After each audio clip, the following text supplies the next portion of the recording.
Auch bei uns zu Hause gibt es genügend Dinge, die wir verändern müssen, um die Umwelt zu schonen. Dazu gehört auch der effektivere Umgang mit Ressourcen. Haben Sie eine Vorstellung, wie viel Hausmüll jeder Deutsche jährlich produziert?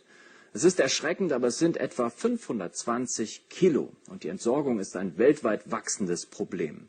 Unser Umweltaktivist hat nicht nur eine Lösung gefunden, wie man Müll entsorgt. Viel besser. Er hat einen Weg gefunden, wie man Müll verwertet und daraus Treibstoff macht. Es klingt unglaublich, es ist aber echt.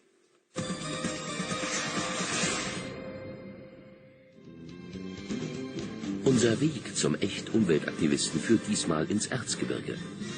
Im Dorf sind wir mit Dr. verabredet.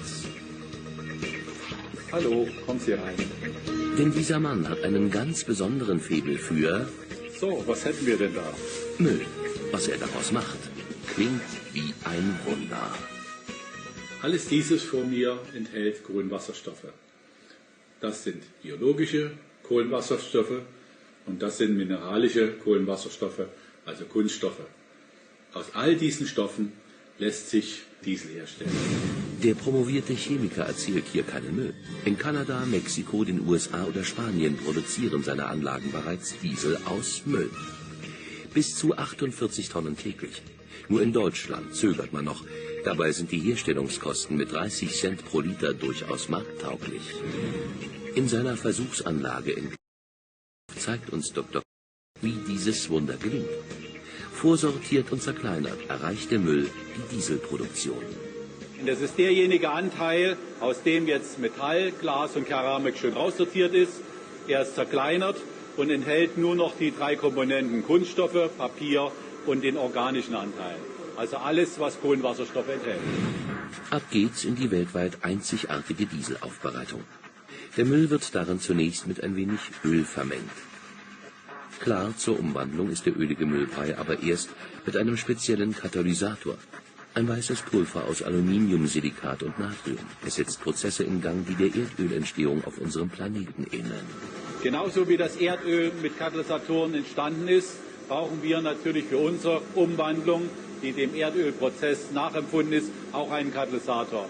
Der Unterschied zwischen den Tonmineralien, die das Erdöl gebildet haben, und diesem Katalysator besteht darin, dass er sehr fein ist, also molekular fein, kristallin und dadurch den Prozess natürlich sehr stark beschleunigt. Hier dauert es 3 Minuten anstatt Millionen von Jahren. Dank des Katalysators ist diese Umwandlung bereits bei 300 Grad Celsius möglich. Dadurch wird einerseits die Bildung von Dioxin vermieden. Zudem verbrauchen andere Umwandlungsverfahren mit mehr als 1000 Grad Celsius Reaktionstemperatur wesentlich mehr Energie. Im Vakuum beginnt der Umwandlungsprozess, ein chirurgischer Eingriff. Die langkettigen Kohlenwasserstoffe des Mülls werden mit Hilfe des Katalysators verkürzt. Zunächst entsteht Erdöl, dann schließlich Diesel, der verdampft und nach einer letzten Destillation in den Kanister gefüllt werden kann.